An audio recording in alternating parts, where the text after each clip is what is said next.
Hello and welcome. Welcome everyone to the American Heritage School Virtual College Fair.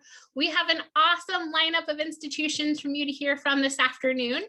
But first, I just have a couple of housekeeping items. Number one, we know that you have some questions and you'll have questions throughout the presentation. So at any time, feel free to use the Q&A button at the bottom of your screen. Type out your question and then make sure that you also list the college that you hope that responds to the college that you're addressing your question to, so they know who needs to respond. As a reminder, this is a webinar, so your camera and your microphone are off, so our panelists cannot see or hear you.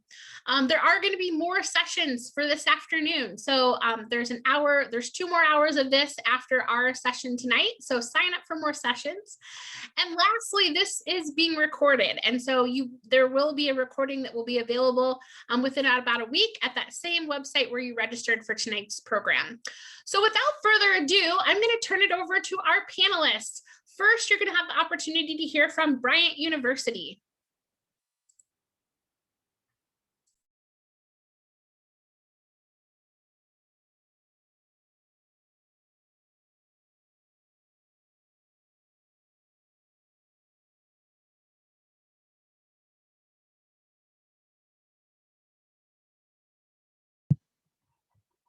All right, hello everyone. Thank you guys for joining us today. My name is Amy O'Connell and I am a Senior Assistant Director of Admission at Bryant University, which Bryant is located up in the Northeast. So just some general information for you guys about Bryant. We are a school of about 3,500 students. So we're considered a medium-sized school, but we're certainly on the smaller end with 3,500 students. So you'll definitely know your classmates and your faculty. And we have students from all over, from 38 different states and a handful of different countries. So even though we are located up in the Northeast, we do have a number of students on our campus from the Florida area, and specifically from your high school currently. So we have a number of students from American Heritage who attend Bryant right now. And to give you a better idea of our location, we're located in Smithfield, Rhode Island. So Smithfield, Rhode Island is right outside of Providence, Rhode Island. So that would be the closest city to our campus. It's about 15 minutes from Providence. And then we're about 45 minutes to Boston, Massachusetts. And then we're also about 45 minutes to Newport, Rhode Island as well. So we're right in the middle of Boston and Newport. So it's a great location with easy access to some of the big cities and easy access to the city of Providence and Boston. As far as our academics go, we have 2 schools on campus. So we have our College of Business, which is a nationally ranked business program. And we also have our College of Arts and Sciences with a number of nationally ranked majors as well. And one of the really unique things about the Bryant curriculum is every student is required to have a major and a minor, and they have to be in opposite schools. So 100% of our students graduate with both a major and a minor, and you get both the business and the liberal arts curriculum, which really does make you more marketable when you're out looking for a job. So for example, every business student has to have a minor in the arts and sciences. So you could be an accounting major with a minor in psychology. And every College of Arts and Science students must have a minor in the College of Business. So you could be a psychology major in the College of Arts and Sciences with a minor in finance. So you do get a very well-rounded curriculum. And this is our breakdown of some of our information, but average student is about 26, average class size is about 26 students, and 13:1 is the student to faculty ratio. So you do get a lot of one-on-one interaction with the faculty and the staff.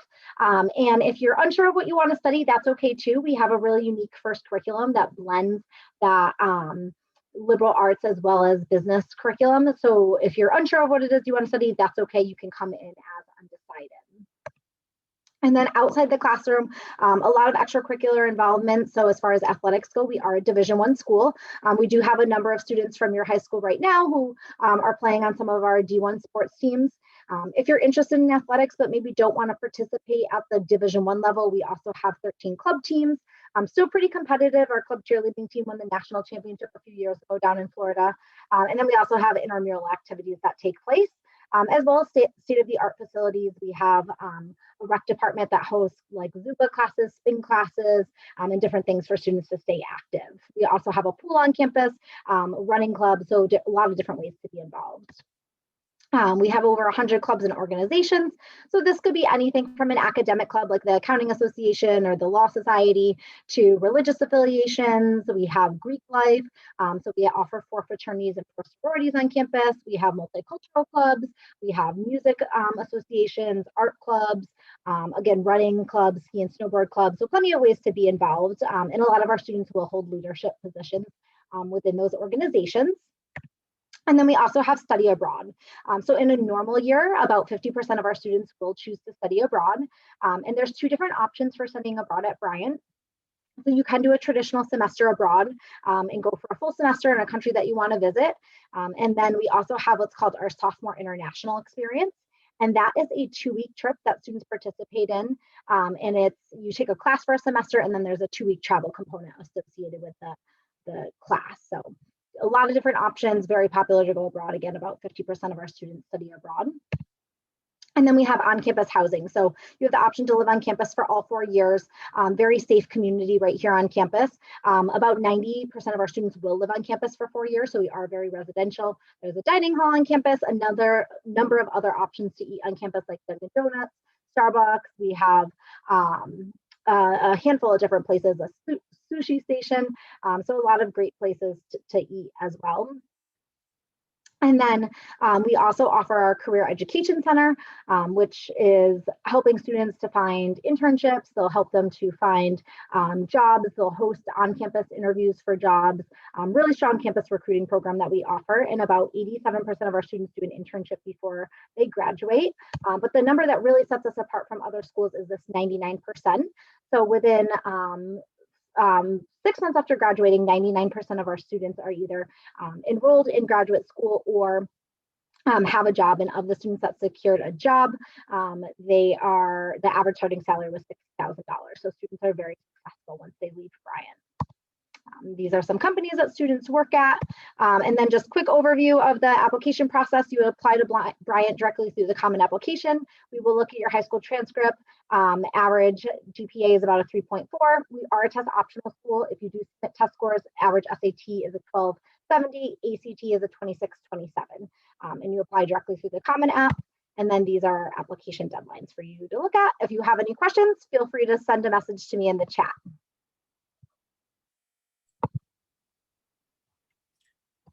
Thanks so much, Amy, to you and to Bryant University. Wow, that 6 minutes goes by really fast, doesn't it?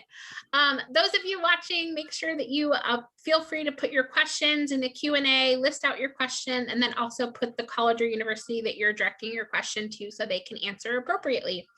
Up next, I have the opportunity and pleasure to introduce Franklin University, Switzerland.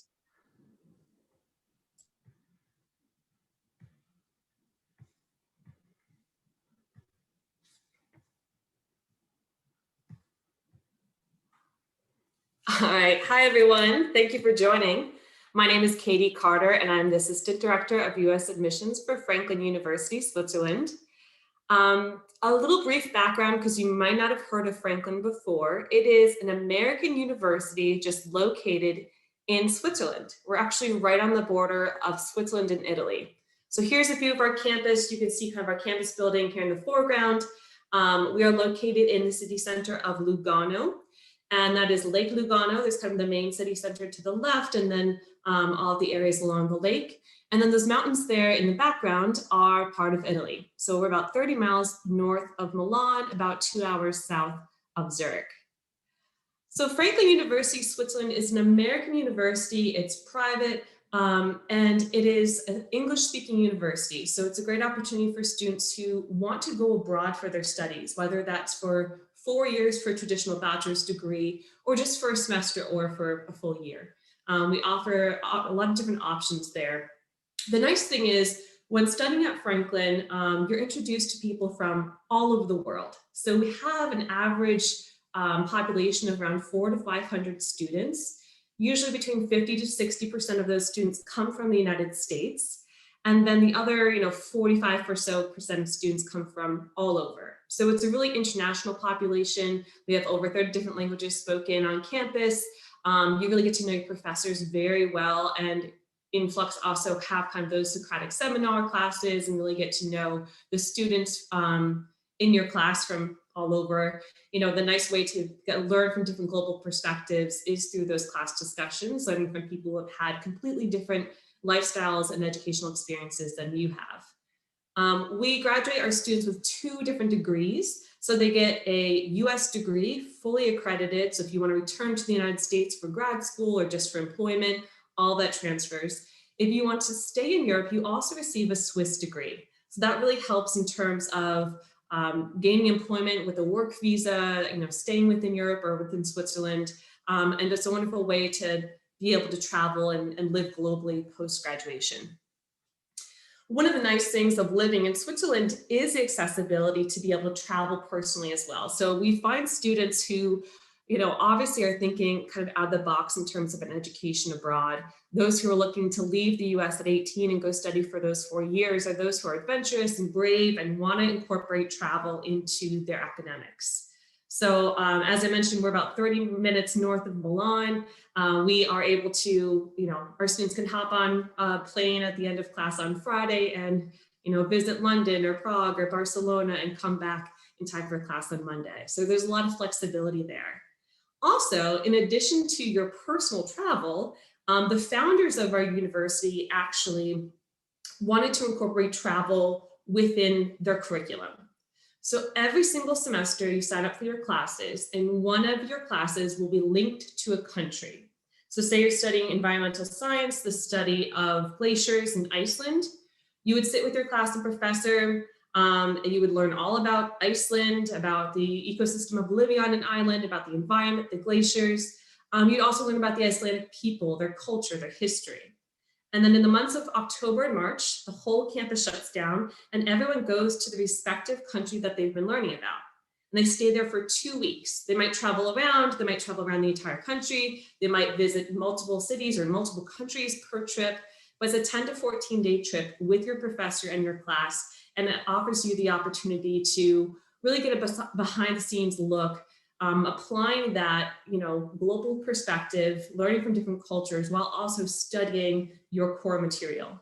So all of this is included in your curriculum. It is very unique to Franklin. I don't know of any other universities that do a program fully like this. And our students are able to travel, you know, over 4 years to at least 8 different countries. I would encourage you to check out our website with kind of all where we've been the last few years. Of course, because of COVID this past year, we stayed really close in Europe. But our students are still able to get out and travel a little bit as well. In addition, I want to talk a little bit about our academics. So I mentioned that Franklin is an American university. We offer a liberal arts curriculum. And we also offer the opportunity for you to graduate in 3 years. So if you're taking any AP or IB classes or dual enrollment, that helps in terms of if you'd like to be on a 3-year track. Get that bachelor's degree a year earlier, get into the workforce a little bit earlier, save money on tuition. You can do all of that. We also offer master's degree programs as well. We recently started a new partnership with Emerson College in Boston. You might be familiar with it. And at Emerson, we offer the opportunity to spend the first 2 years at Franklin, get a really international experience, and come back to Emerson and study in the heart of Boston for the last 2 years. Those 2 programs are working with entrepreneurship as well as political communication. So again, check out our website if you're interested. I'm happy to answer some questions about that. We offer study abroad options. Gap year has been very popular because of COVID. Summer programs, so if you're currently a sophomore or junior, you could spend your summer at Franklin, see if you like it, see if you might want to go abroad for a year. And we have over 20 different majors to choose from. In addition, we go through the Common App just as you would for a university you're applying to here domestically. We'll go through the FAFSA for financial aid. And we offer a lot of different onboarding services as well. Thank you. Thanks so much, Katie, to you and Franklin University, Switzerland. Those of you that have just joined us, make sure that you feel free to put those questions in the Q&A at any time. Next up, you're going to get the opportunity to hear from Purdue University.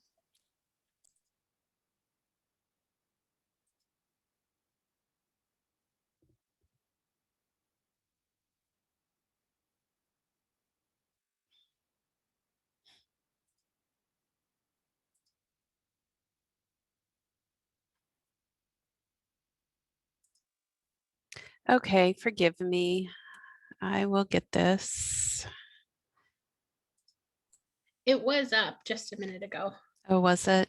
Yeah, I'll let you know when it's up. Okay, there you go. Okay. I'm in presentation mode.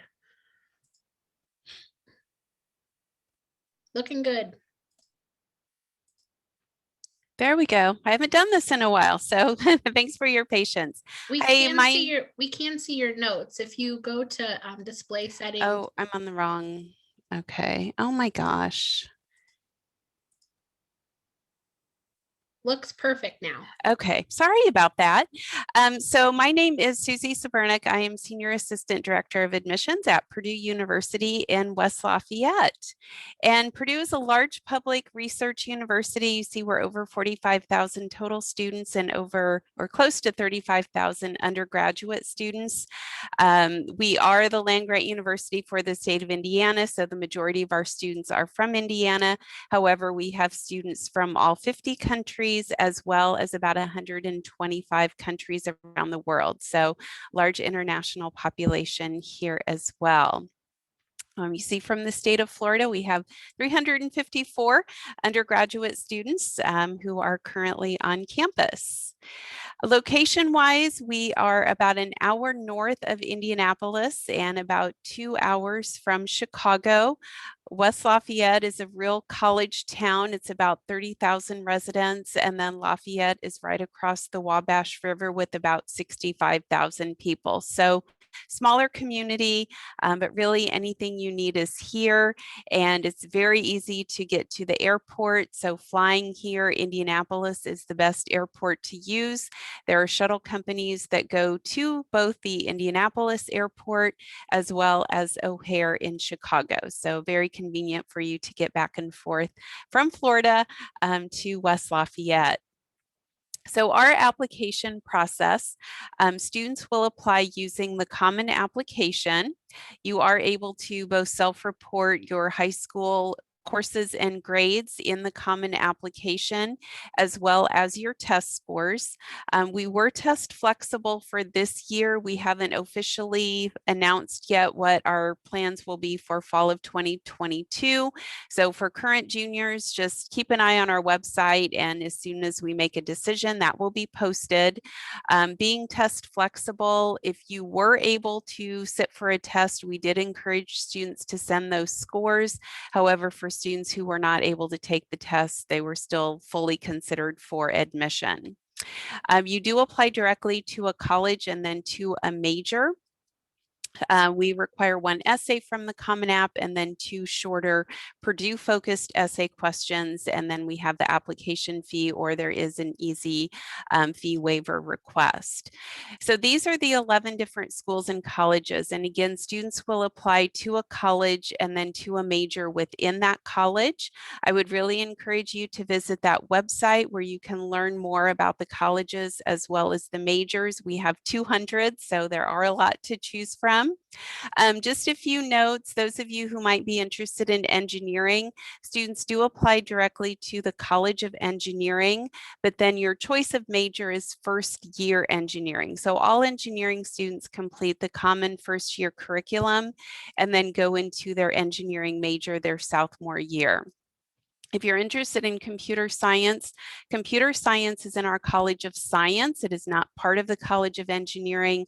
So for that major, you do apply directly to it in the College of Science.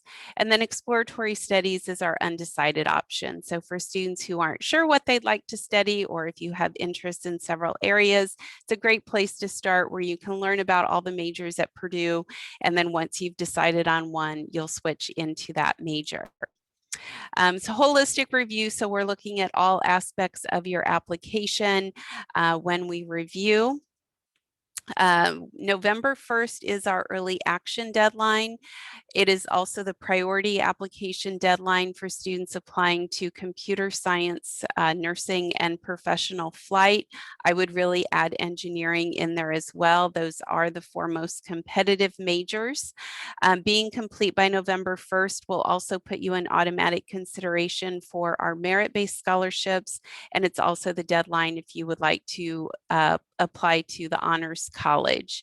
January 15th is our release date for early action. It's also the regular decision deadline. Students who are deferred from early action or who apply regular decision will have their admission decision by the end of March, and then the offer of admission is held until May 1st. We don't require students to live on campus, but for freshmen, once you've accepted your offer of admission, you'll have access to the housing contract. So you submit the housing contract as long as that is in by May 5th. That's the housing priority deadline. So then that will put you in the pool for housing assignments. We have 17 different residence halls. About 95% of our freshmen live on campus, and overall, we are probably close to 50% now for undergraduates who do choose to live on campus.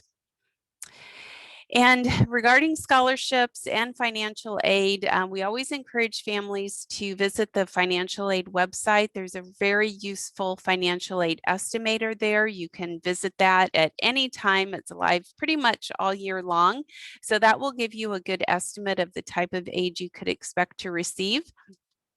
Again, November 1st is that important deadline to be considered for merit-based scholarships. Those are pretty competitive. About 10% of our incoming students receive those. Several colleges also have the supplemental scholarship. Our FAFSA deadline is March 1st, and then students get their package around the 1st of March.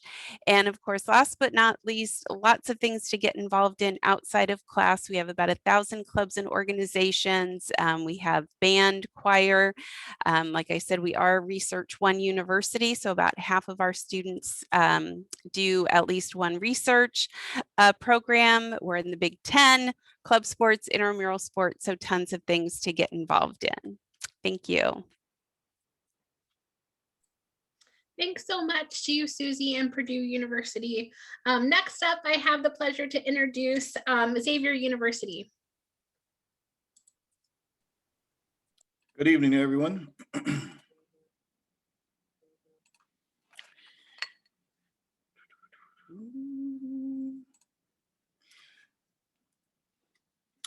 My name is Brian Gibson. I am the Regional Recruitment Director from Xavier University.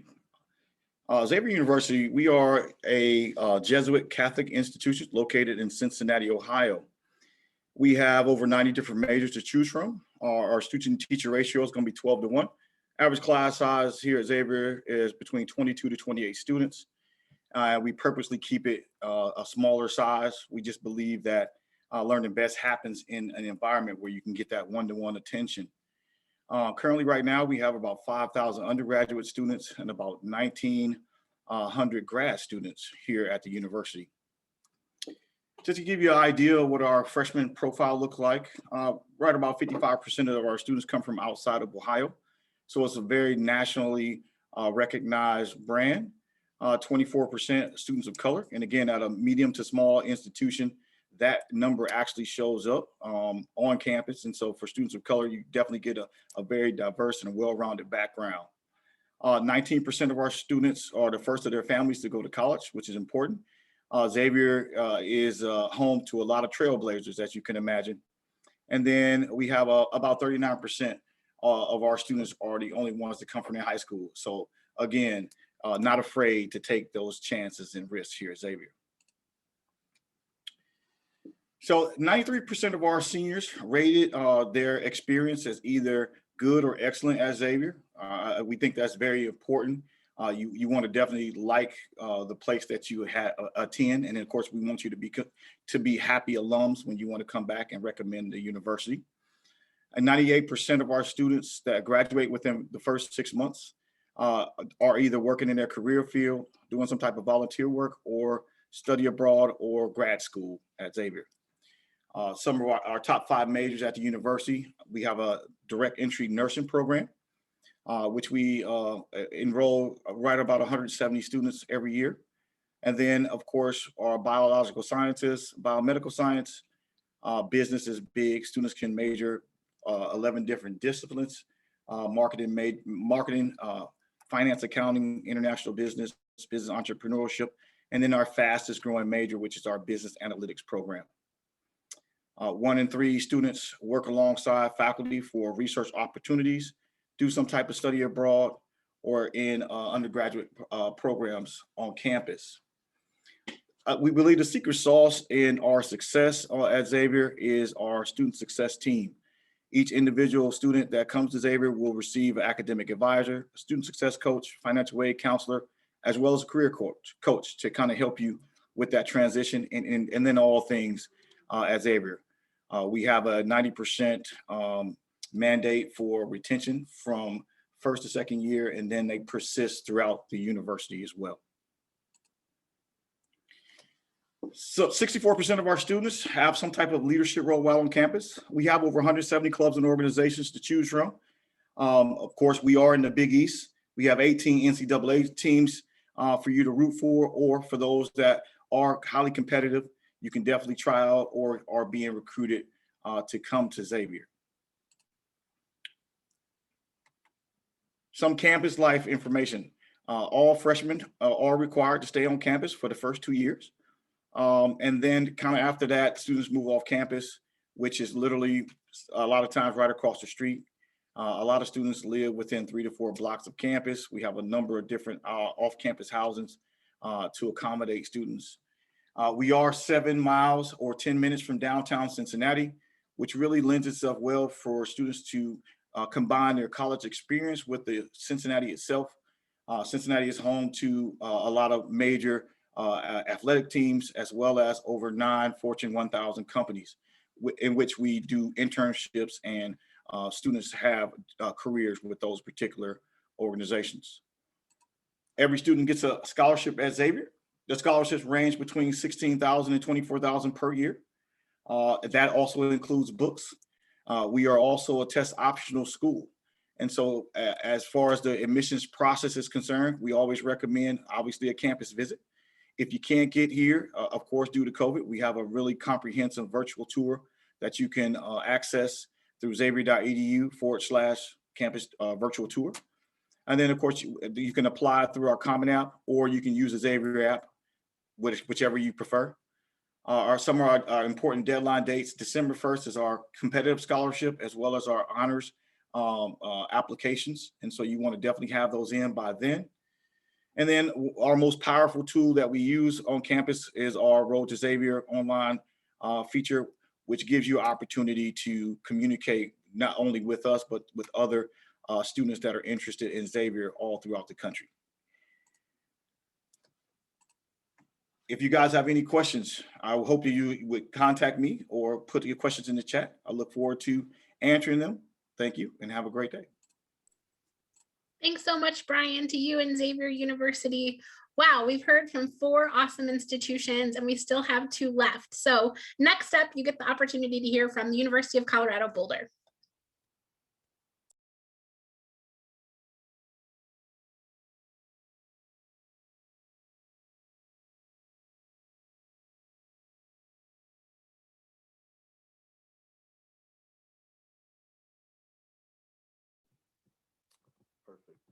Thank you all so much for being here in attendance today. My name is DeMonte Madden, representing the University of Colorado Boulder. We're very grateful for you all's attention and just learning all this information. So as we jump in, please say engage and please send any direct questions to me or the university.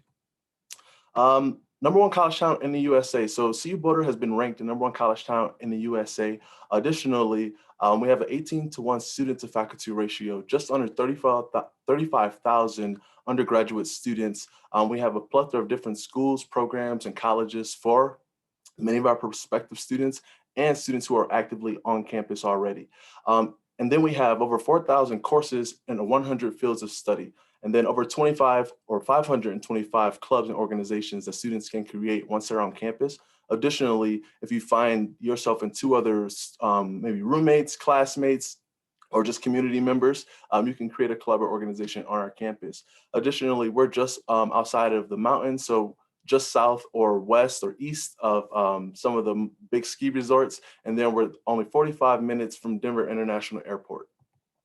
being innovative. So on our campus, Boulder is actually a wonderful place, and it ranks second behind Silicon Valley for having some of the most innovative students, both faculty and community members who all exist in one place. So over 2,000 students on our campus who are affiliated with our undergraduate students have an opportunity to participate in research.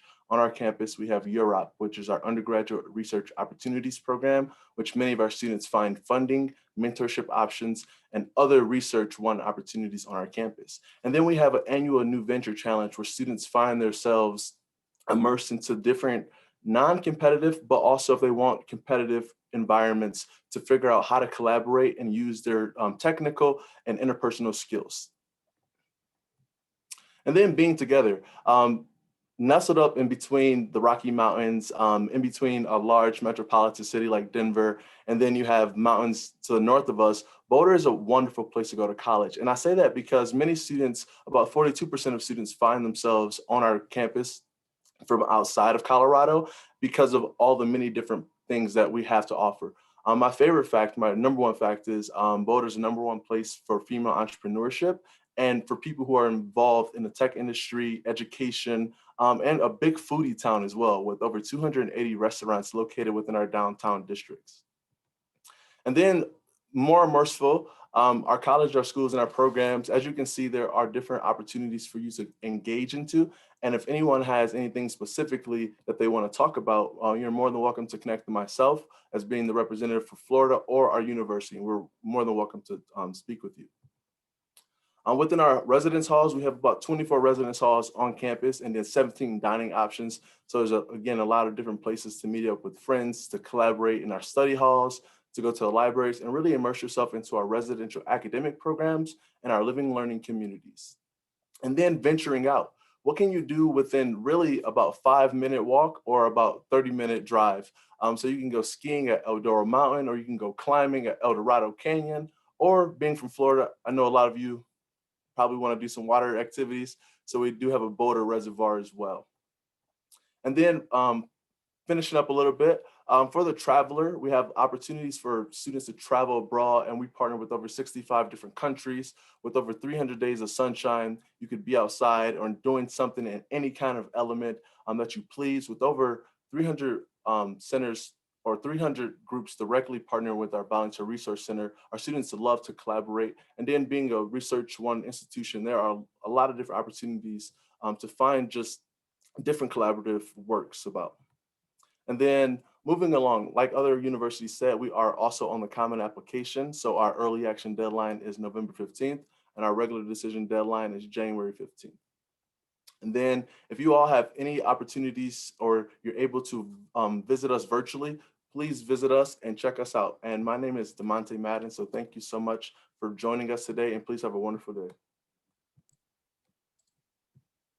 DeMonte, thanks so much to you and to the University of Colorado Boulder. Our final presentation tonight will be from Skidmore College.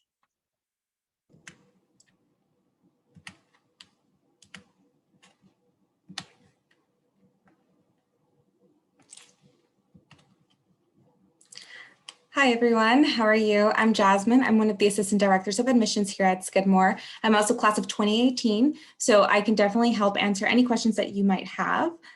So let's get started.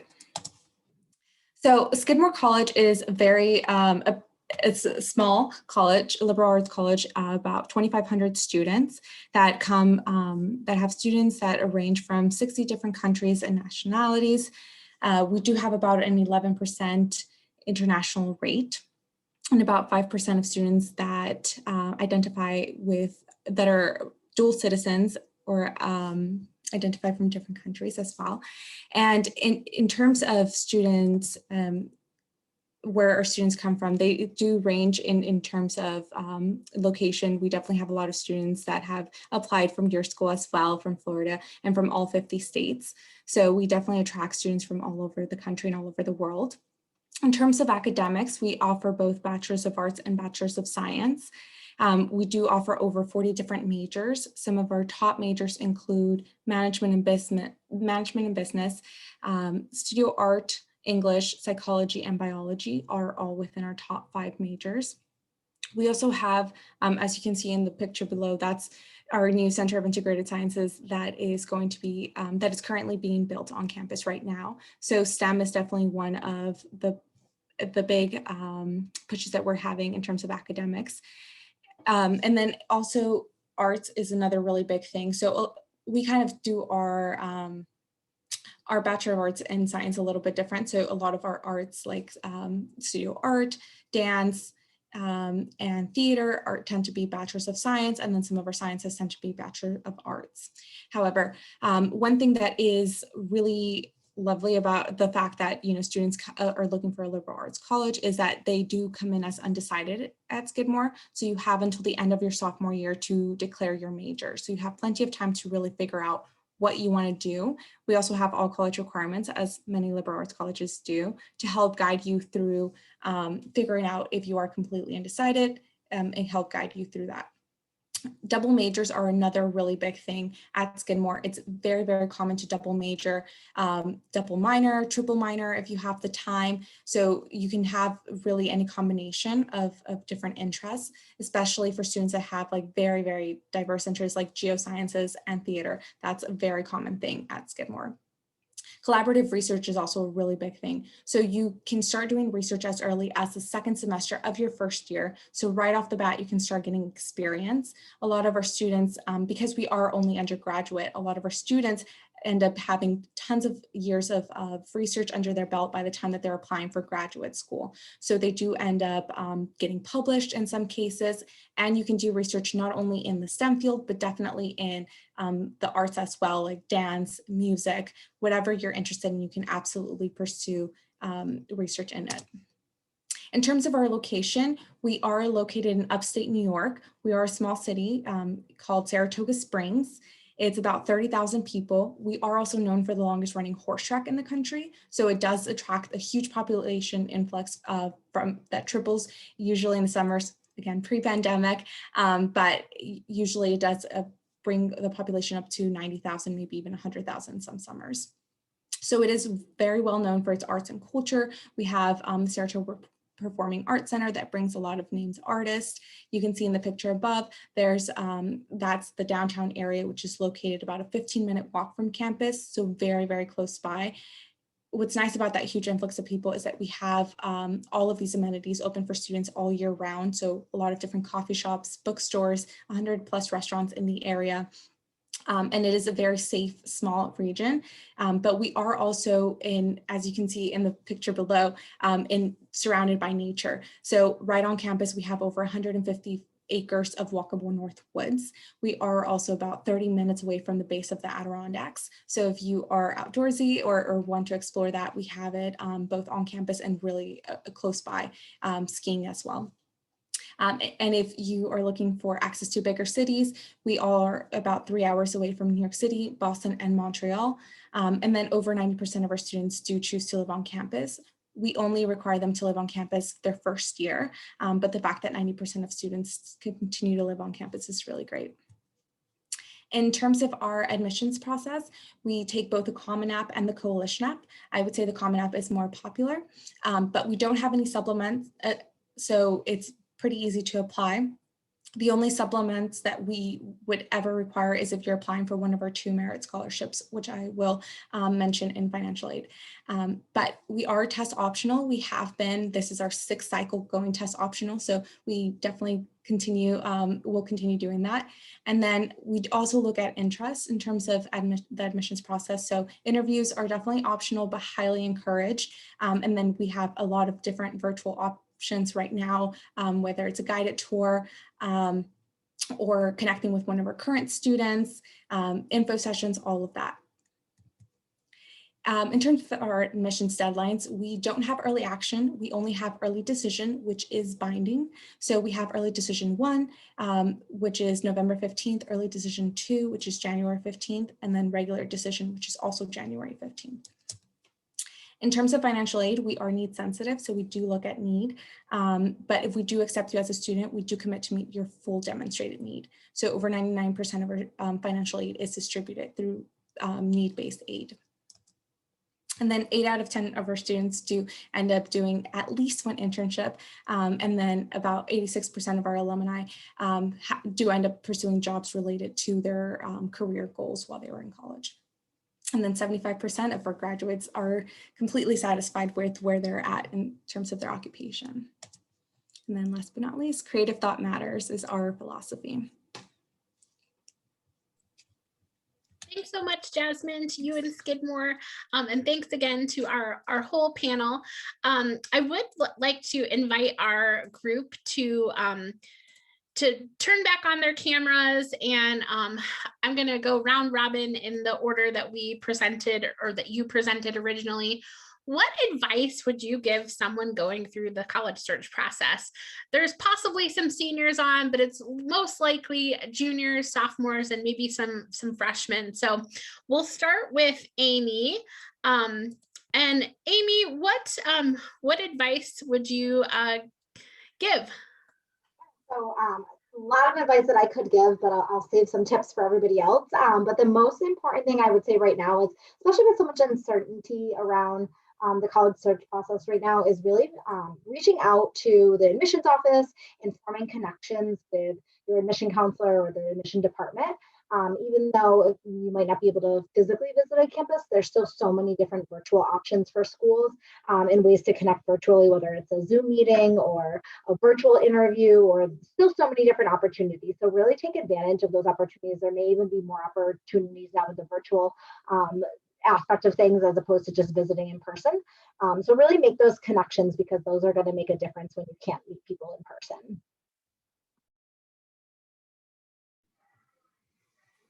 I agree with Amy's comments full-heartedly. I think right now, if you are a junior, the most important thing you can do is be diligent in your research to try to find a really good fit for you.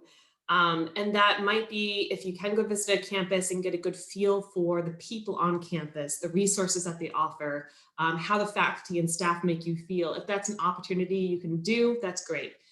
If not, even just going to visit the town or city that the university is in, see if you want to live there for those 4 years. Think about how you might want to give back to that campus community. Those are just some ways to kind of help you feel a little bit more connected to your research in terms of trying to find a good fit. So my advice is to watch deadlines. As you saw from our presentations, schools have all sorts of different deadlines. So make sure that you are that you know what those deadlines are for the schools that you are applying to.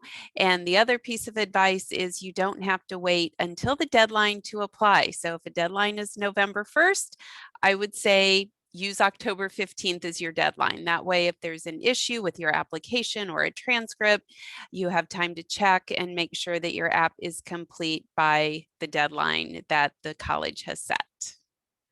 Nothing ever happens with technology at the last minute, does it? I would say get outside of your comfort zone. Get comfortable being uncomfortable. The college process is about growth. It's about development. It's about figuring out who you are, and have some diverse options for yourselves. Don't just look from Florida for the Florida schools, although they may be familiar. And while they're great schools, we all have great schools all across the country. And so I would say just get outside your comfort zone.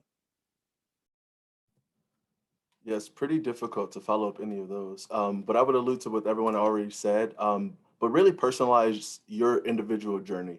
As you step foot on each and every different campus, you're going to visit them maybe the same day, maybe different days, but you might feel differently each and every day. So really find that foundation and a collective support system, because it's going to be a journey. College doesn't stop life doesn't stop once you go to college. So find a strong support system that can carry you through to the finish line. And it's really about you. So find what you want to do and the best university that can really yield your needs. Thank you all for being here. Thanks. So I definitely encourage staying open-minded and also because the process is pretty fluid. So there's a lot of things that, at the beginning of your search that you are pretty set on, but as you continue, you'll realize that there's a lot of things that might be completely out of your control and change at the last minute.